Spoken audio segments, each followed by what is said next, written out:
एक राजा की 6 पत्नियां थीं। राजा उन सभी को बहुत चाहता था। वो बहुत ही नेक दिल और प्रजावत्सल राजा था। राजा जय सिंह के राज्य में पशु पक्षियों से लेकर मनुष्य तक सब खुश थे, परंतु राजा के मन में एक गहरा दर्द छिपा था। उनकी 6 पत्नियां थीं, पर उनमें से कोई भी उसे संतान सुख नहीं दे पाई थी। ये दर्द हमेशा उनको कचोटता रहता था। राजा ने इसके लिए अनेकों यज्ञ और पूजा पाठ करवाए। जिस पंडित ने जैसा बोला राजा ने वैसा ही किया, पर किसी की कोई भी युक्ति काम न आई। संतान की चाह में राजा ने एक एक करके 6 शादियां की, पर किसी भी रानी से उसे संतान सुख की प्राप्ति नहीं हुई। एक दिन राजा जय सिंह शिकार के लिए जंगल गए। वहाँ एक मृग का पीछा करते करते वो जंगल में दूर तक निकल गए। मृग तो भाग निकला, पर अब राजा भूख और प्यास से व्याकुल हो गया। तभी राजा के कानों में पानी के बहने की ध्वनि पड़ी। ध्वनि सुनते ही राजा की जान में जान आई। सोचा जरूर आसपास ही कोई पानी का झरना है, भूख न सही कम से कम प्यास तो मिटेगी। राजा ने ध्वनि की दिशा में तेजी से अपना घोड़ा दौड़ा दिया। जल्द ही राजा की आंखों के सामने एक बड़ा झरना था, पर जब राजा झरने के पास गया तभी उसके कानों में एक स्त्री की आवाज पड़ी। अंधे हैं क्या, दिखाई नहीं देता एक लड़की स्नान कर रही है। भूख प्यास से व्याकुल राजा ने उस तरफ तो ध्यान ही नहीं दिया था। लड़की की आवाज सुन राजा चौंक गया। उसने तुरंत अपना मुंह फेर लिया और बोला, क्षमा करे देवी, मैं इस जंगल में बहुत देर से भूखा प्यासा भटक रहा हूँ, जिससे विचलित होने के कारण मैं आपको देख नहीं पाया। इतना कह राजा मुंह फेरे ही वहाँ से कुछ दूर चलकर खड़ा हो गया। कुछ ही पलों में वह लड़की स्नान से निवृत्त होकर राजा के पास आई। उसने सूखे वस्त्र धारण किए थे और हाथ में कुछ फल लिए हुए थे। वह राजा के पास आकर बोली, महाशय अब आप पानी पी सकते हैं। राजा ने झरने से पानी पिया और लड़की के दिए फल खाए। पानी और फल से उनकी भूख प्यास शांत हुई। राजा ने लड़की की ओर देखा और पूछा, हे सुंदरी, तुम कौन हो और इस जंगल ब्याबान में अकेली क्या कर रही हो? लड़की ने जवाब दिया, मेरा नाम मोहिनी है, मैं पास के गाँव में रहती हूँ। रोज यहाँ स्नान करने आती हूँ और जंगल से लकड़ियाँ इकट्ठा करती हूँ। ये झरना जंगल के बीच में है, इसलिए यहाँ कोई नहीं आता। राजा जय सिंह मोहिनी की सादगी और सुंदरता पर मोहित होकर बोला, मोहिनी तुम्हारी मदद के लिए शुक्रिया, आज तुमने मेरी जान बचाई है, वरना मारे भूख प्यास के मेरे तो प्राण निकलने वाले थे। मोहिनी बोली, महाशय अब आप भी अपना परिचय दीजिए। राजा ने गंभीर होकर कहा, आज नहीं सुंदरी, फिर कभी मैं जरूर तुम्हें अपना परिचय दूंगा। इतना कह राजा ने अपने घोड़े पर सवार होकर वापस अपने राज्य की ओर प्रस्थान किया। परंतु राजा के मन में अब भी रह रहकर कामिनी के विचार आ रहे थे। उसकी सुंदरता, उसकी सादगी, उसकी मधुर आवाज, सब कुछ राजा के मन में गहराई तक उतर गया था। महल में लौटने के बाद भी राजा के मन में वो ही सब चल रहा था। राजा को समझ नहीं आ रहा था कि 6 रानियों के होते हुए भी वह उस अनजान युवती के प्रति इतना आकर्षित क्यों है। कुछ सोचकर राजा अपने भरोसेमंद वजीर गौरीनाथ के पास जाता है और उसे सारी व्यथा कह सुनाता है। राजा की सारी बात सुन वजीर बोला, महाराज यदि ऐसा है तो आप उस लड़की से विवाह कर लीजिए, हो सकता है उससे ही हमें अपने राज्य का वारिश मिल जाए। राजा को अपने वजीर की बात उचित लगी। अगले दिन वो अपने वजीर को भी साथ ले जंगल में उसी स्थान पर जाता है जहाँ उसकी मुलाकात मोहिनी से हुई थी। राजा झरने के पास गया और उसे आवाज दी, पर कोई नहीं आया। जब बहुत बार आवाज देने के बाद भी मोहिनी नहीं दिखाई दी तो राजा का वजीर उसके पास आया और बोला, राजन हो सकता है वो आज आई ही ना हो, आपने बताया था वो पास के ही गाँव में रहती है, हमें वहीं चलकर देखना चाहिए। राजा और उसका वजीर दोनों अपने घोड़ों के ऊपर सवार हो पास के गांव में जाते हैं। मोहिनी का नाम पूछते पूछते दोनों उसके घर पहुंच जाते हैं। 2 शाही व्यक्तियों को शाही घोड़ों पर देख गांव वाले भी कौतूहलवश आसपास जमा हो जाते हैं। राजा घोड़े से उतरकर झोपड़ी के बाहर जाता है और मोहिनी को आवाज देता है। राजा की आवाज सुन जब मोहिनी रोनी सूरत ले झोपड़ी से बाहर आती है तो उसकी आंखों में आंसू थे। जब राजा ने कारण पूछा तो एक गाँव वाले ने बताया, महाशय इस दुनिया में सिर्फ इनकी माँ ही थी, आज उनका भी स्वर्गवास हो गया, अब बेचारी रोएगी नहीं तो और क्या करेगी। इतना कह गाँव वालों ने राजा से उनका परिचय मांगा। आप बताइए आप लोग कौन है? गाँव वालों के पूछने पर वजीर ने राजा का परिचय दिया तो पूरे गांव में खलबली मच गई। सभी ने मिलकर राजा का स्वागत किया। गांव के मुखिया से राजा ने कहा, अगर आप लोगों को कोई आपत्ति न हो तो मैं मोहिनी से विवाह करना चाहता हूँ। राजा की बात सुन मुखिया खुश होता हुआ बोला, महाराज हमारी बेटी राजरानी बनेगी, हमारे तो भाग्य खुल जाएंगे। गांव वालों ने जल्दी जल्दी सारी तैयारी करके राजा और मोहिनी का विवाह करवा दिया। राजा ने अपनी 7वीं पत्नी अर्थात मोहिनी का नया नामकरण किया राजलक्ष्मी। विवाह के पश्चात गाँव वालों ने खुशी खुशी राजलक्ष्मी को राजा के साथ विदा कर दिया। राजा अपने वजीर और 7वीं पत्नी राजलक्ष्मी को लेकर राजमहल आ जाता है। जब राजा की पहले की 6 पत्नियों को इसकी खबर लगी तो वे जल भुनकर राख हो गईं। ऊपरी मन से उन्होंने नई रानी राजलक्ष्मी का स्वागत किया। समय बीतने लगा। अब राजा का अधिकांश समय नई रानी राजलक्ष्मी के साथ ही बीतने लगा। ये देखकर पुरानी रानी और अधिक ईर्ष्या से भर गई, परंतु राजलक्ष्मी को इसकी भनक तक नहीं थी। वो भोले भाले स्वभाव और एकदम साफ दिल की औरत थी। वह बाकी रानियों को अपनी बड़ी बहन की तरह सम्मान देती थी। समय बीता। एक दिन रानी राजलक्ष्मी ने राजा को शुभ समाचार दिया कि वो पिता बनने वाले हैं। रानी के मुख से ये बात सुन राजा जय सिंह की खुशी का कोई ठिकाना नहीं रहा। वो खुशी से रानी राजलक्ष्मी को गले लगा लेता है। राजा तुरंत कुल गुरु को बुला उन्हें आदेश देता है कि अब से नित्य प्रति रानी राजलक्ष्मी को धार्मिक और प्रेरक कथाएं सुनाई जाएं। नई रानी के गर्भवती होने का समाचार जल्दी ही पूरे राज्य में फैल गया। चारों तरफ बधाइयों की धूम मची हुई थी। नई रानी के गर्भवती होने का समाचार जब उसकी सौतनों को मिला तो उनके तन बदन में आग लग गई। वे अंदर तक जल भुन गई। सभी रानियों ने आपस में विचार किया कि नई रानी तो पहले ही राजा की बहुत प्रिय है, वो अपना अधिकतर समय उसी के साथ बिताते हैं। बच्चा होने के बाद तो उसका और अधिक ध्यान रखा जाएगा। राजा उस उल्टा को ही अपनी पटरानी बना लेंगे। हम सभी का तो वर्चस्व ही खत्म हो जाएगा। नई रानी हमारे साथ दासियों जैसा व्यवहार करेंगी। नहीं नहीं, हम ऐसा कदापि नहीं होने देंगे। वो सभी सलाह मशवरा करके नई रानी को क्षति पहुंचाने की अलग अलग युक्तियां सोचने लग जाती हैं। परंतु बड़ी रानियों का कोई भी प्रयास सफल नहीं हो पा रहा था, क्योंकि नई रानी राजलक्ष्मी उन्हें कभी अकेले नहीं मिलती। कभी राजा के आदेश अनुसार कुलगुरु उन्हें कथा सुनाते मिलते तो कभी उनकी दासियां उनके साथ होती। कभी प्रजा के लोग उन्हें घेरे रहते तो कभी खुद राजा ही उनके साथ होते। ऐसे में रानियों को कभी अपने मकसद को अंजाम देने का मौका ही नहीं मिला। इसी तरह समय बीत रहा था। रानी राजलक्ष्मी का गर्भावस्था का समय लगभग पूरा होने को आया था, पर फिर एक दिन राज्य की सीमा पर विद्रोहियों ने आक्रमण कर दिया। शत्रुओं से निपटने के लिए राजा जय सिंह को अपनी सेना सहित राजमहल छोड़कर राज्य की सीमा पर जाना पड़ा। बड़ी रानियों को तो जैसे सुनहरा अवसर मिल गया था। वे छोटी रानी को ऐसी दवाई देने लग गई जिससे रानी राजलक्ष्मी के गर्भ को क्षति पहुंचे और रानी से ऐसे ऐसे कार्य करवाती जो गर्भावस्था के लिए उचित नहीं थे। बड़ी रानियां छोटी रानी के भोलेपन का खूब फायदा उठाती और उन्हें उल्टी उल्टी चीजें सिखाती। जब कुलगुरु छोटी रानी को कथा सुनाने आते तो वो उसे अच्छी अच्छी बातें समझाते और आवश्यक सावधानियां बताकर चले जाते। रानी राजलक्ष्मी बिल्कुल भी समझ नहीं पा रही थी कि कुलगुरु और बड़ी रानियों की बातें इतनी भिन्न क्यों हैं। आखिर सही कौन है? रानी राजलक्ष्मी ने सोचा, बड़ी रानियां तो महिलाएं हैं, कुलगुरु तो फिर भी पुरुष हैं। महिलाओं की समस्याएं भला पुरुष कहाँ समझ पाएंगे, इसलिए जो बड़ी रानियां कहती हैं वही उचित है। साफ हृदय की रानी राजलक्ष्मी कभी सपने में भी नहीं सोच सकती थी कि बड़ी रानियां उसके साथ कुछ गलत कर सकती हैं। इसलिए वो आंखें बंद करके जो और जैसा बड़ी रानियां उसे करने के लिए कहती वो बिल्कुल वैसा ही करती। एक दिन रानी राजलक्ष्मी को प्रसव पीड़ा होनी शुरू हो गई। उसने बड़ी रानी से कहा, दीदी मुझे बहुत दर्द हो रहा है, कुछ समाधान कीजिए कि प्रसव कैसे होगा।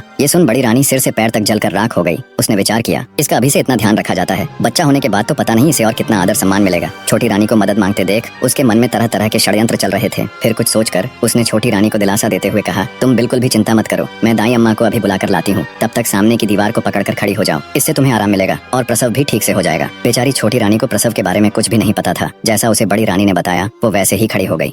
गर्भवती रानी दीवार के सहारे खड़ी प्रसव पीड़ा से कराह रही थी। जब उसकी पीड़ा असहनीय हो गई तो वो वहीं दीवार को पकड़कर बैठ गई और जोर जोर से चिल्लाने लगी, लेकिन उस बेचारी को देखने या सुनने वाला वहाँ कोई भी नहीं था। दूसरी तरफ क्रूर निर्दयी बड़ी रानी और दूसरी रानियों ने अपनी विश्वास पात्र दाई को बहुत सारे धन का लालच देते हुए कहा, तुम जाओ और छोटी रानी के कमरे के बाहर जाकर खड़ी हो जाओ और ध्यान रखना वहाँ कोई और न आने पाए। दाई धन के लालच में रानी राजलक्ष्मी के कमरे के बाहर खड़ी हो गई। उसे छोटी रानी की चीखें बिल्कुल साफ सुनाई दे रही थी, पर धन के लालच और बड़ी रानियों के डर से वो बस दूर खड़ी रानी को देखती रही। दर्द के मारे असहाय छोटी रानी का एक एक पल सदियों के बराबर बीत रहा था। कुछ ही देर में उस ऊपर वाले की कृपा से उसने एक एक करके 7 बच्चों को जन्म दिया, जिनमें 6 लड़कियां और 1 लड़का था। अत्यधिक पीड़ा के कारण रानी राजलक्ष्मी बच्चों को जन्म देते ही बेहोश हो गई। दूर से सारा माजरा देख रही चंडाल दाई ने तुरंत बड़ी रानी सहित अन्य रानियों को बुलाया और नवजात बच्चों को उन्हें दिखाया। वे सब ये देखकर हैरान थी कि छोटी रानी ने एक साथ 7 बच्चों को जन्म दिया है और सभी बच्चे बिल्कुल स्वस्थ और तंदुरुस्त हैं। मारे जलन और ईर्ष्या के उन सबकी आंखें विस्मय से फैल गईं। वे सब अपनी किस्मत को धिक्कार रही थी कि कहां हम में से किसी को भी एक बच्चा तक नहीं है और इस गांव की गंवार को एक साथ 7 बच्चे हो गए और वो भी बिल्कुल स्वस्थ। पर कोई बात नहीं, जो हमें नहीं मिल सका वो हम इस गवार को भी हासिल नहीं होने देंगी। क्रोध और ईर्ष्या में अंधी हो चुकी बड़ी रानी ने दाई को आदेश दिया, तुम तुरंत जाओ और कुछ ईंट पत्थर के टुकड़ों को लाकर बेसुध छोटी रानी के पास रख दो।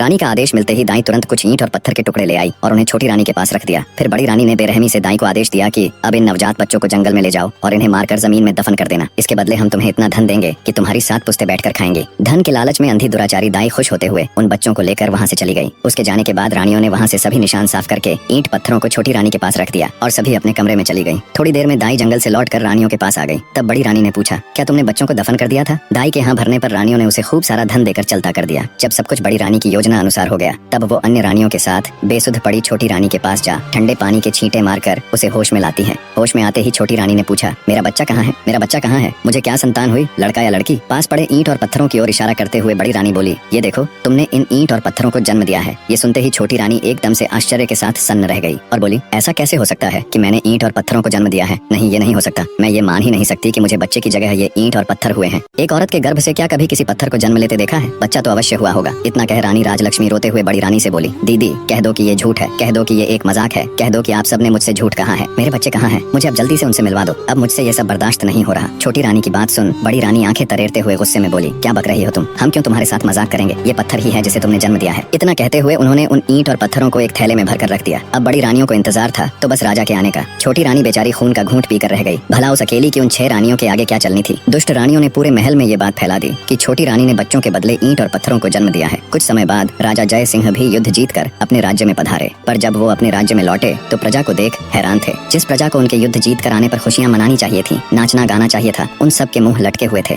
ये सब देख राजा को बड़ा आश्चर्य हुआ। वो असमंजस के साथ राजभवन में आए तो बड़ी रानी सहित अन्य 6 रानियों ने उनका स्वागत किया। उनके चेहरे पर अलग ही खुशी झलक रही थी, पर छोटी रानी राजलक्ष्मी का चेहरा मुरझाया हुआ था। ये सब देख राजा ने अपनी छोटी रानी से पूछा, क्या हुआ रानी, आपका चेहरा मुरझाया हुआ क्यों है? छोटी रानी कुछ कहती उससे पहले ही बड़ी रानी बोल पड़ी, महाराज चेहरा तो मुरझाना ही था, इसका भेद जो खुल गया है। राजा बोला, भेद? कैसा भेद? तुम मुझे साफ साफ बताओ रानी कि आखिर बात क्या है। क्या रानी का प्रसव ठीक से हो गया था? तब दुष्ट रानी दुख का दिखावा करते हुए बोली, महाराज हमें ठग लिया गया है, हम सबके साथ बहुत बड़ा फरेब किया गया है। ये भोली सूरत वाली रानी राजलक्ष्मी एक झूठी मतकार और धोखेबाज औरत है। महाराज ये धूर्त स्त्री गर्भवती होने का दिखावा करती रही, जबकि ये कभी गर्भवती थी ही नहीं, इसने तो बस सब दिखावा किया है। गर्भ होने पर कुछ तो होता, इसे तो ईंट और पत्थर हुए हैं। इतना कहकर बड़ी रानी ने थैले में इकट्ठे किए हुए ईंट और पत्थरों को राजा को दिखाया। ये सब देख राजा तुनक गया और बोला, बड़ी रानी आप ये क्या कह रही है? भला एक मानव गर्भ से कभी ईंट और पत्थरों को पैदा होते हुए देखा है तुमने कभी? राजा की बात सुन बड़ी रानी बोली, क्षमा करे महाराज, पर हम भी तो आपको वही बताने और समझाने का प्रयत्न कर रही है कि इसने हमारे साथ गर्भवती होने का नाटक किया है। हम भी तो कब से उम्मीद लगाए बैठे थे कि राज्य का वारिस आएगा,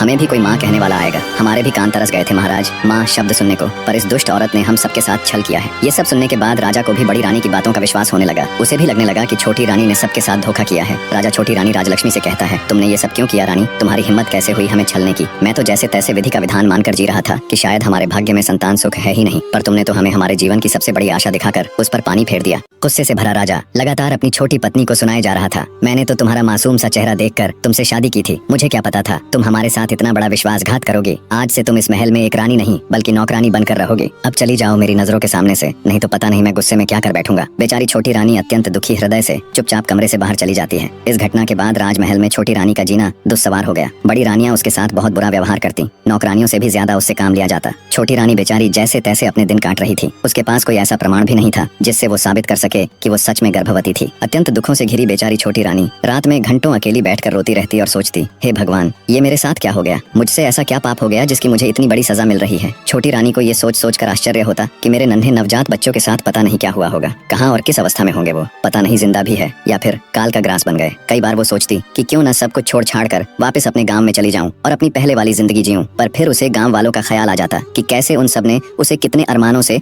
राजा के साथ विदा किया था, कितने खुश थे पूरे गांव के लोग। अब वापस जाकर उन सबको क्या जवाब दूंगी, किस मुंह से अपने दुर्भाग्य की कथा उनको बताऊंगी? यही सब सोचकर वो गांव जाने का विचार त्याग देती है। ऐसे ही समय गुजरता गया। एक दिन राजा जयसिंह अपने राज दरबार में बैठा था, तभी उनके राज्य में स्थित एक छोटे से गांव का प्रधान उनके पास आता है और हाथ जोड़कर राजा से कहता है, महाराज, आज मैं आपके सामने अपने गांव की एक बहुत ही विचित्र घटना के बारे में बताने के लिए हाजिर हुआ हूँ। ये घटना इतनी विचित्र है महाराज कि इसके बारे में आपको अवश्य पता होना चाहिए। राजा जयसिंह ग्राम प्रधान की बात सुन कहता है, कहो प्रधान जी, ऐसी क्या विचित्र घटना हुई भला? तब ग्राम प्रधान राजा को बताना आरंभ करता है, महाराज, हमारे गाँव के पास ही एक जंगल लगता है, जहाँ से गुजरते वक्त पिछले कुछ समय से हम वहाँ एक चंपा फूल का पौधा और उसके आसपास बांस के कई पेड़ों को देख रहे हैं। पर महाराज, विचित्र बात तो ये है कि उन पौधों को किसी गांव वाले ने नहीं उगाया, बल्कि वो खुद ही वहाँ उगाए हैं। और उससे भी विचित्र बात है, उन पौधों की उगने की बनावट, उन्हें देखकर बिल्कुल ऐसा लगता है महाराज जैसे वो बांस के पौधे खास तौर पर उस चंपा के पौधे की सुरक्षा के लिए ही लगाए गए हों। ग्राम प्रधान की बात सुन राजा बोल पड़ा, तुम ये क्या कथा सुना रहे हो भाई? मेरी तो कुछ समझ में नहीं आ रहा, और इसमें ऐसी हैरान कर देने वाली आखिर क्या बात है? पौधे ही तो हैं, उगाए होंगे किसी भी तरह। तब ग्राम प्रधान बोला, क्षमा करें महाराज, पर आप पहले मेरी पूरी बात तो सुन लीजिए। जितनी विचित्र उन पौधों की बनावट है, उससे कहीं ज्यादा विचित्र ये बात है कि वो चंपा का पौधा अत्यंत खुशबूदार फूलों से लदा हुआ है, और जब कोई ग्रामीण अथवा राहगीर उसके फूलों को तोड़ने का प्रयत्न करता है तो वो किसी जादुई पौधे की तरह रहस्यमयी ढंग से ऊंचा होता चला जाता है। इतना ऊंचा कि हाथ से फूल तोड़ना तो दूर की बात है, किसी लंबी लकड़ी से भी उस पौधे के फूलों को तोड़ पाना असंभव है महाराज। अब राजा जय सिंह की ग्राम प्रधान की बातों में रुचि बढ़ने लगती है। वे पूरे ध्यान से उसकी बातें सुन रहे थे। आगे गांव का सरपंच बोला, और महाराज, सबसे विचित्र और हैरान कर देने वाली बात तो ये है कि वे पौधे आपस में किसी मानव की तरह बात करते हैं। ग्राम प्रधान की ये बात सुन कुछ देर पहले जो राजा उसकी बातों को हल्के में ले रहा था, अब वो चौंक कर बैठ जाता है कि पौधे आपस में बातें करते हैं, और वो भी बिल्कुल मनुष्य की तरह बोलकर। राजा के साथ साथ पूरा राज दरबार विस्मय से भर जाता है। सभी चौंक कर एक दूसरे का मुंह ताक रहे थे। राजा जयसिंह हैरानी से ग्राम प्रधान से कहता है, ऐसे कैसे हो सकता है कि पौधे आदमियों की तरह बात करें? ठीक है प्रधान जी, अब ये भी बता दीजिए कि वो पौधे आखिर बात क्या करते हैं? प्रधान जी राजा को जवाब देते हुए कहते हैं कि महाराज, जब भी कोई मनुष्य फूल तोड़ने के लिए चंपा के पौधे की तरफ हाथ बढ़ाता है तो चंपा के पौधे से आवाज आती है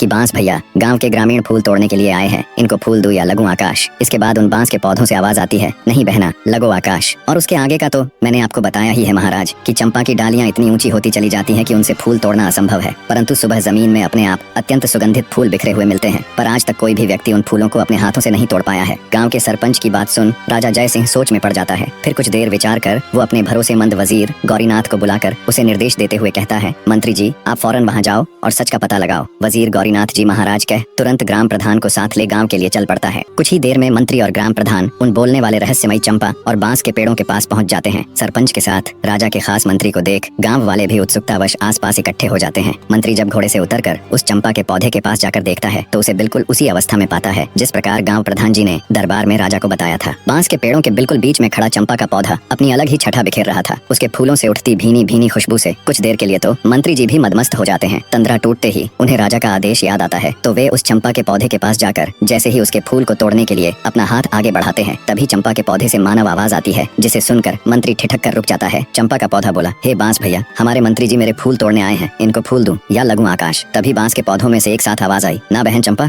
लग जा आकाश। ये तो वही मंत्री है जिनके ऊपर हमारी माँ की जिम्मेदारी थी, पर ये उसमें पूरी तरह विफल रहे, इसलिए ये आपके फूलों के कतई हकदार नहीं है बहना। बिल्कुल स्पष्ट और साफ आवाज में पौधों की वार्तालाप सुन मंत्री एकदम सन्न रह जाता है। उसके आश्चर्य का कोई ठिकाना नहीं था। हक्के बक्के खड़े मंत्री के देखते देखते चंपा का पौधा आकाश में जा लगा। ये देख एकदम सुन्न खड़े मंत्री के पूरे शरीर में सिरहन दौड़ गई। गांव वाले भी खड़े खड़े ये पूरा तमाशा देख रहे थे। तभी बांस के पौधों से आवाज आती है, जाइए मंत्री जी और अपने राज कार्यों को देखिए, आप किसी इंसान की जिम्मेदारी लेने के योग्य नहीं है। मंत्री भौचक्का खड़ा बांस के पौधों को देखता हुआ सब सुन रहा था। आगे बांस का पौधा कहता है, मंत्री जी, राजा महाराज तो युद्ध में चले गए थे, उनके बाद हमारी माँ की देख रेख का दायित्व आपका ही था, और कुछ नहीं तो कम से कम हमारी माँ के प्रसव के दौरान तो वहाँ हाजिर रहकर ये देखते कि उन्हें किसी बात की कोई परेशानी तो नहीं, पर आपने तो उनकी कोई खैर खबर तक नहीं ली। बांस के पेड़ों की आवाज सुन हैरान खड़ा मंत्री विचार करता है कि ये पौधे बोल कैसे रहे हैं और इतना सब कैसे जानते हैं। वो सोचता है, बात तो बिल्कुल सही कह रहे हैं, मैंने रानी राजलक्ष्मी की कोई सुध नहीं ली। ये सोचकर मंत्री आत्मग्लानि से भर उठता है। सोचा ये तो उससे बड़ी भूल हो गई, राजा की गैर हाजिरी में उसे रानी राजलक्ष्मी को गर्भावस्था में संभालना चाहिए था। मंत्री जी सोचते हैं, इसका मतलब क्या रानी राजलक्ष्मी के साथ कोई बड़ा षड्यंत्र हुआ था या कुछ और बहुत बुरा जो वो नहीं जानते। ये विचार आते ही उसने जब ये सब उन पौधों से जानना चाहा तो उनमें से कोई आवाज नहीं आई। जब बहुत प्रयास करने पर भी पौधों ने कोई जवाब नहीं दिया तो हैरानी के साथ साथ आत्मग्लानि से भरे मंत्री जी बोझिल हृदय के साथ वापस राजमहल की तरफ चल पड़ते हैं। वहाँ पहुंचकर वो सारा किस्सा राजा जयसिंह को कह सुनाते हैं और बोले, महाराज क्षमा करें, पर मुझे लगता है राजमहल में कुछ षड्यंत्र तो जरूर हुआ है। महाराज, आपकी गैर हाजिरी में मैं राजरानी की अच्छी तरह देखभाल नहीं कर पाया। आज उन पौधों की बात सुनकर ऐसा लग रहा है महाराज जैसे राजमहल में राजरानी राजलक्ष्मी के साथ कुछ बहुत बुरा हुआ है। मैंने उन पौधों से जानने की बहुत कोशिश की, लेकिन उन्होंने मुझे कुछ नहीं बताया। इसलिए मेरा आपसे अनुरोध है कि आपको खुद वहाँ जाकर उन पौधों से बात करनी चाहिए। हो सकता है वो आपको सारी बात बता दें। भरोसेमंद वजीर गौरीनाथ की पूरी बात सुन राजा जयसिंह कहते हैं, ठीक है मंत्री जी, हम वहाँ अवश्य जाएंगे और साथ में अपनी 6 रानियों को भी लेकर जाएंगे। राजा की बात सुन मंत्री जी बोले, महाराज मेरी आपसे एक गुजारिश है, मैं छोटी रानी राजलक्ष्मी को भी अपने साथ वहाँ लेकर जाना चाहता हूँ। राजा बोले, ठीक है मंत्री जी, आप ऐसा कर सकते हैं, पर वो दुष्ट मेरी आंखों के सामने न आने पाए, इस बात का ध्यान रखना। मंत्री बोला, जी महाराज। अगले दिन राजा जयसिंह अपनी रानियों के साथ आकाश चंपा का रहस्य जानने के लिए निकल पड़े। सबसे आगे रथ में राजा और उसकी पटरानी चल रहे थे। उससे पीछे वाले रथ में राजा की 5 रानियां और पीछे भी अन्य कई प्रमुख सभा सदस्य साथ जा रहे थे। राजा से आज्ञा ले चुके मंत्री ने रानी राजलक्ष्मी को अपने परिवार सहित बड़े आदर से पालकी में उन्हें बिठा दिया था। राजा का काफिला कुछ समय में गांव के बाहर पहुंच गया। वहां पहुंचने पर जंगल के बाहर गांव की सीमा पर वो अपना पड़ाव डाल देते हैं। पूरे राज्य परिवार को आया देख गांव के ग्रामीण उनके स्वागत में जुट गए। कुछ समय विश्राम कर सभी आकाश चंपा के पौधे के पास पहुंच जाते हैं और उसके चारों तरफ घेरा डालकर बैठ जाते हैं। आज भी चंपा का पौधा अपनी सामान्य ऊंचाई पर खड़ा लहलहा रहा था और चारों तरफ अपनी खुशबू बिखेर रहा था। सब लोग उसकी खुशबू से सराबोर हो उठे, पर राजा तो चंपा के पौधे के रहस्य को जानने के लिए बेताब था। राजा की 6 पत्नियां उसके साथ बैठी थीं और छोटी रानी राजलक्ष्मी मंत्री जी की पत्नी के साथ बैठी हुई थी। तभी बड़ी रानी यानी राजा की पटरानी राजा से बोली, महाराज यदि आपकी आज्ञा हो तो क्या मैं इस खुशबूदार चंपा के पौधे से कुछ फूल तोड़ लूं? राजा बोला, अवश्य रानी साहिबा। तभी राजा की दूसरी पत्नी भी बोल उठी, महाराज इन फूलों की उठती भीनी भीनी खुशबू को महसूस कर मुझसे बिल्कुल भी नहीं रुका जा रहा, क्या मैं भी फूल ले लूं? दूसरी रानी के साथ साथ तीसरी फिर चौथी सभी रानियों ने ऐसा कहा तो राजा बोला, अवश्य तुम सब वो फूल ले लेना। राजा ने सबसे पहले 6वें नंबर यानी छोटी रानी को फूल चुनने का निर्देश दिया और पटरानी सहित अन्य रानियों से बोले कि ये तुम सब में सबसे छोटी है, इसलिए सबसे पहले उसे ही फूल चुनने का अवसर मिलना चाहिए। राजा की बात से पटरानी सहित अन्य रानियां सहमत हो गईं, तो 6वें नंबर की रानी फूल तोड़ने के लिए चंपा के पौधे के पास जाती है। राजा सहित वहां मौजूद सभी की उत्सुकता पूरे चरम पर थी। सभी ये देखने के लिए आतुर थे कि अब क्या होगा।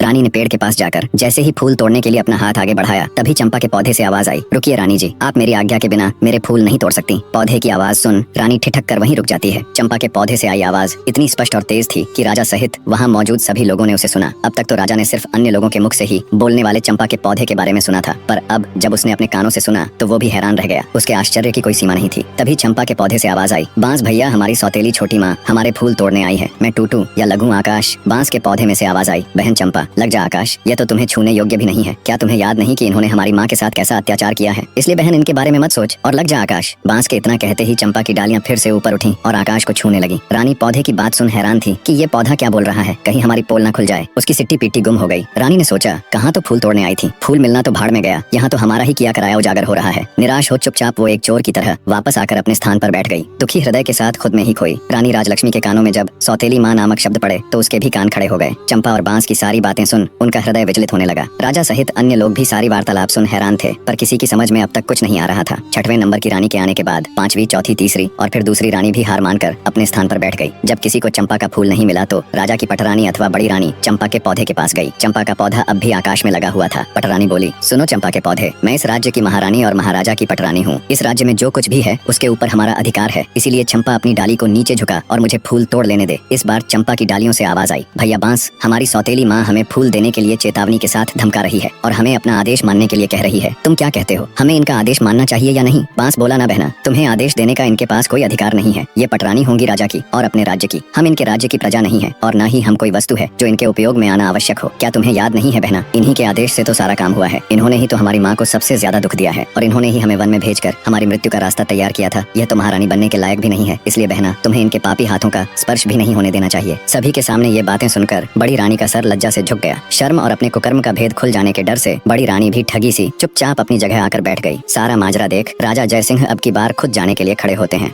चंपा के पौधे की डालियां अब पहले की तरह वापस अपनी सामान्य ऊंचाई पर आ गई। अब की बार राजा जयसिंह खुद उठे और फूल तोड़ने के लिए पौधे के पास गए। जब राजा ने फूल तोड़ने के लिए अपने हाथ आगे बढ़ाए तभी चंपा के पौधे से आवाज आई, ना ना महाराज, आप यह भूल कभी मत कीजिएगा। आपको फूल तोड़ने से रोकने के लिए मैं अपने भैया से भी अनुमति नहीं लूंगी और यदि भैया अनुमति दे भी देंगे तो भी मैं आपके हाथों में नहीं आऊंगी। इसलिए आप अपने हाथ पीछे ही रखिए और फूल तोड़ने का विचार त्याग दीजिए। चंपा के पौधे की बात सुन राजा जयसिंह हैरान रह गया। सोचा आखिर ऐसा क्या हुआ कि उनको रोकने के लिए चंपा अपने भाइयों से भी अनुमति नहीं ले रही। राजा बोला, हे चंपा के पौधे, मैं इस देश का राजा हूँ। मैंने कभी भी किसी के साथ अन्याय नहीं किया। मैं अपनी प्रजा को अपनी संतान की तरह मानता हूँ। मेरे राज्य में मनुष्य ही नहीं पशु पक्षी भी खुश और स्वतंत्र है। मैंने आज तक किसी को जरा सी भी तकलीफ नहीं दी। फिर मुझसे ऐसी क्या भूल हो गई कि मुझे अपने फूल लेने से रोकने के लिए आपको अपने भाइयों से भी पूछने की जरूरत नहीं पड़ी। तब चंपा के पौधे से आवाज आई, हे राजा महाराज, इसमें कोई शक नहीं कि आपने आज तक किसी भी जीव जंतु को कोई तकलीफ नहीं दी, परंतु महाराज आप में एक सबसे बड़ी कमी है कि आप कान के कच्चे हैं। जो कोई भी आपसे जैसा भी कहता है आप बिना सच्चाई जाने वैसा ही मान लेते हैं। खुद से कभी भी सच्चाई जानने की कोशिश नहीं करते। आपने प्रजा को तो संतान मान लिया, लेकिन क्या कभी आपने अपनी संतान की खोज खबर करने की जरा सी भी कोशिश की? क्या आपने कभी ये जानने की कोशिश की कि आपकी अपनी संतान कहाँ है? अरे छोड़िए राजा महाराज, आप तो अपनी गर्भवती पत्नी की भी सुरक्षा तक नहीं कर पाए। बिना सच्चाई का पता किए आपने एक सच्ची नारी को धोखेबाज कहकर नौकरानी बना दिया। तो जाइए महाराज, जाकर अपने राज्य को संभालिए। आप मेरे फूलों के बिल्कुल भी योग्य नहीं हो। चंपा के पौधे की बात सुन बेचारा राजा निरुत्तर हो गया और चुपचाप मुंह लटकाए वापस अपनी जगह पर आकर बैठ गया। उनके मन में हजारों सवाल एक साथ उठ रहे थे। उन्हें कुछ समझ नहीं आ रहा था, क्या सच है क्या झूठ। राजा अपने विचारों की उधेड़-बुन में खोया हुआ था। तभी वजीर गौरीनाथ उनके पास आता है और कहता है, महाराज आप यदि आदेश दे तो हम छोटी रानी राजलक्ष्मी को भी फूल तोड़ने के लिए एक बार पौधे के पास भेज कर देखे। राजा कुछ कहते उससे पहले ही पटरानी बोल उठी, मंत्री जी, जो फूल महाराज के हाथों भी नहीं टूटे वह इस धोखेबाज के हाथों कैसे टूटेंगे? मंत्री जी ने प्रश्नवाचक दृष्टि से राजा की ओर देखा। चंपा के पौधे से अब तक की हुई इतनी बातों से राजा के मन में भी शंका पैदा होने लगी थी। उन्होंने अपनी शंका दूर करने का निर्णय लेते हुए मंत्री जी को अनुमति दे दी। मंत्री रानी राजलक्ष्मी के पास जा उन्हें फूल तोड़ने के लिए कहते हैं। मंत्री की बात सुन रानी राजलक्ष्मी अनमने मन से उठी और चंपा के पौधे की तरफ देखती हुई बोली, मंत्री जी, पौधे की डालियां काफी ऊंचाई पर हैं, मेरे हाथ वहां नहीं पहुंचेंगे। मंत्री बोला, रानी जी आप एक बार वहां पर जाकर कोशिश करके देखिए तो सही। मंत्री जी के समझाने पर रानी राजलक्ष्मी हिम्मत करके चंपा के पौधे के पास गई। पौधे के पास जाकर जब रानी ने अपने हाथ बढ़ाकर चंपा के पौधे के तने को छुआ और उसे प्यार से सहलाया तो पौधे के स्पर्श से रानी को असीम आनंद मिला, जैसे वह अपनी औलाद को सहला रही हो। तभी चंपा के पौधे से रुंधी हुई आवाज आई, भैया बांस। बांस ने कहा, बहन चंपा तुम रो रही हो? चंपा ने कहा, हाँ भैया, रुका ही नहीं गया, क्योंकि आज हमारी माँ मेरे फूल लेने आई है। उनके प्यार भरे प्रथम स्पर्श से मैं आनंदित हो गई, इसलिए मेरा हृदय भावुक हो गया। माँ शब्द सुनते ही रानी राजलक्ष्मी भी भावुक हो उठी। तभी चंपा के पौधे से आवाज आई, बांस भैया आप मुझे आदेश दे कि अब मैं क्या करूं? मेरी तो इच्छा हो रही है कि मैं अपनी माँ के चरणों में अपने सारे फूल समर्पित कर दूं। इस पर सभी बांस के पौधों से एक साथ आवाज आई, हाँ बहन चंपा तुम बिल्कुल सही हो, तुम्हारा दिल जो कह रहा है वही करो, माँ के चरणों में तो स्वर्ग है। इस आवाज के साथ ही चंपा के पौधे की सारी डालियां झुककर रानी राजलक्ष्मी के चरणों को छूकर उनके चारों ओर फैल गई और रानी के ऊपर पुष्प वर्षा होने लगी। ये देखकर वहाँ मौजूद सभी लोग बहुत हैरान थे। वो बिना पलक झपकाए इस असीम पल का आनंद ले रहे थे। राजा जयसिंह का भी मुंह खुला का खुला रह गया। बड़ी रानियों ने जब ये नजारा देखा तो वो पैरों से लेकर सिर तक जल भुन गई। उनके दुख की कोई सीमा नहीं थी। इधर रानी राजलक्ष्मी तो जैसे सब भूलकर असीम आनंद के सागर में गोते लगा रही थी। उनके सिर से पांव तक चंपा के पुष्प भरे हुए थे।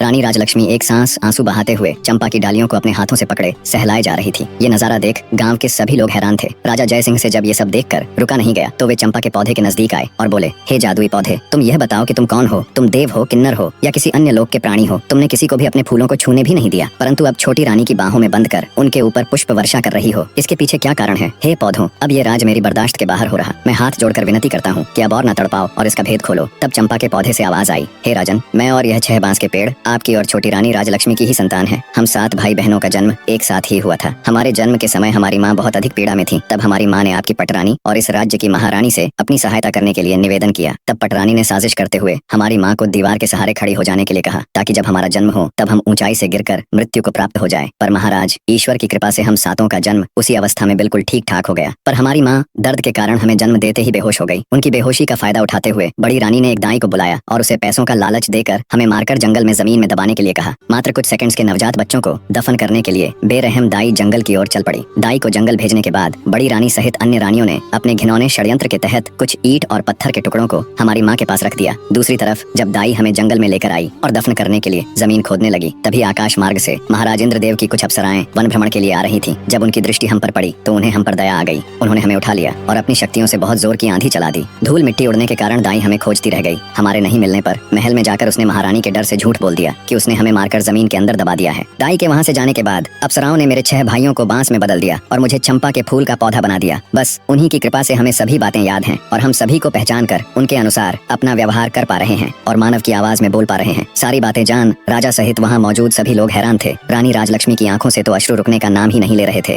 राजा जयसिंह बोले, मेरे बच्चों, तो क्या तुम सब अब ऐसे ही पौधों के रूप में रहोगे? क्या ऐसा कोई भी रास्ता है जिससे तुम अपने मानव रूप में आ सको? तब चंपा बोली, महाराज, जब हमारी माँ हम सब की एक एक पत्तियों को तोड़कर इंद्रदेव को याद कर उनसे प्रार्थना करेंगी, तब हम सब अपने असली रूप में आ जाएंगे। चंपा के पौधे की बात सुनते ही रानी राजलक्ष्मी ने तुरंत बांस और चंपा की एक एक पत्तियां ली और हाथ जोड़कर पूरी श्रद्धा के साथ बोली, हे इंद्र महाराज, मैं पूरी जिंदगी आपकी सेवा करूंगी, आपकी पूजा करूंगी, फिर भी आपके उपकार का मैं प्रतिकार नहीं कर पाऊंगी। आपने इतने दिन मेरे बच्चों को संभाल कर रखा, अब कृपया इन्हें मेरे आंचल में डाल दो महाराज। रानी राजलक्ष्मी का इतना कहना था कि पल भर में ही बांस और चंपा के पौधे विलीन हो गए और वहाँ पर लगभग 5 वर्ष के 6 बालक और एक बालिका प्रकट हो गए। रानी राजलक्ष्मी और राजा जयसिंह ने तुरंत आगे बढ़कर बहते नेत्रों से सभी बच्चों को अपनी बाहों में भर लिया। राजा जयसिंह अपनी छोटी पत्नी रानी राजलक्ष्मी से हाथ जोड़कर माफी मांगता है। वहाँ उपस्थित सभी राज दरबार व गांव के लोग स्तब्ध खड़े ये पूरा दृश्य देख रहे थे। सबकी आंखें नम थीं, सिवाय बड़ी रानियों के। ये सब देखकर उनके पैरों नीचे से तो जैसे धरती खत्म हो गई थी। राजा जयसिंह अपने सिपाहियों को आदेश देता है, पकड़ लो इन दुष्ट औरतों को और फांसी पर लटका दो। ये दुराचारिणी तो मानवता के नाम पर कलंक है। राजा की ये बात सुन रानी राजलक्ष्मी कहती है, महाराज, आज मेरे लिए मेरी जिंदगी का सबसे बड़ा दिन है। आज इतने बड़े खुशी के मौके पर मैं किसी के लिए इतना काला दिन नहीं लाना चाहती। मेरा आपसे अनुरोध है, आप इन सबको क्षमा कर दीजिए। राजा बोला, रानी, आपका हृदय बहुत विशाल है, पर इनके गुनाह को देखते हुए इन्हें क्षमादान तो नहीं दिया जा सकता, किंतु आपके अनुरोध पर मैं इन दुराचारिणियों को आजीवन कारावास की सजा देता हूँ। दुष्ट रानियों को सजा मिल जाती है। राजा जयसिंह अपनी पत्नी रानी राजलक्ष्मी और अपने बच्चों के साथ सुखमय और शांतिपूर्ण जीवन व्यतीत करते हैं। कहानी का निष्कर्ष बताने से पहले आपसे 2 बातें करना चाहूंगा। एक तो ये कि आप सब में से बहुत से ऐसे भाई बहन हैं जो मेरी तरह वीडियो बनाना चाहते हैं और आए दिन कमेंट करके पूछते रहते हैं। उन सब के लिए मैंने एक कंप्लीट ट्यूटोरियल वीडियो एक छोटे से प्राइस के साथ बना दी है। आप सबको उसके लिए मेरा चैनल ज्वाइन करना पड़ेगा। कुछ समझ ना आए तो आप पूछ सकते हैं, आपकी पूरी हेल्प की जाएगी। दूसरी ये कि कहानी कैसी लगी, ये सब कमेंट करके जरूर बताएं। आपके कमेंट्स पढ़कर बहुत अच्छा लगता है। और ये भी बताइए कि नेक्स्ट स्टोरी किसकी देखना चाहेंगे। अब आते इस कहानी के निष्कर्ष पर। यह कहानी एक माँ की ममता, एक पिता के पश्चाताप और ईश्वर की लीला का ऐसा संगम है जो मानवता के सबसे गहरे भावों को छूती है। रानी राजलक्ष्मी की ममता इस बात का प्रमाण है कि एक माँ के हृदय से निकली पुकार सृष्टि के हर कण को झकझोर देती है। वर्षों तक अपने बच्चों से दूर रहकर भी उन्होंने विश्वास नहीं खोया और अंततः उनकी श्रद्धा और प्रेम ने देवताओं को भी झुकने पर मजबूर कर दिया। राजा जयसिंह का पश्चाताप, उनके अंदर का टूटता हुआ अहंकार, ये बताता है कि सत्य की राह में झुका हुआ सिर ही सबसे ऊंचा होता है। जब उन्होंने अपनी भूल को स्वीकारा तो उनका मन भी पावन हो गया। और रानी राजलक्ष्मी का क्षमा भाव इस संसार को यह सिखाता है कि सच्चा प्रेम बदले की भावना नहीं रखता, बल्कि क्षमा और करुणा से जीवन को सुंदर बनाता है। प्रेम, विश्वास और आस्था की शक्ति से जीवन की सबसे कठिन परिस्थितियों को भी बदला जा सकता है। जब मनुष्य के हृदय में सच्ची प्रार्थना होती है तो ईश्वर भी उनके लिए मार्ग प्रशस्त कर देते हैं। जीवन में कितनी भी कठिनाई आए, लेकिन यदि प्रेम और श्रद्धा के दीपक को मन में जलाकर रखा जाए तो अंततः विजय हमारी ही होती है। यह कहानी केवल एक कथा नहीं, बल्कि एक अमर संदेश है कि विश्वास, प्रेम और करुणा से ही जीवन का वास्तविक अर्थ पूरा होता है। अंत तक बने रहने के लिए आपका धन्यवाद।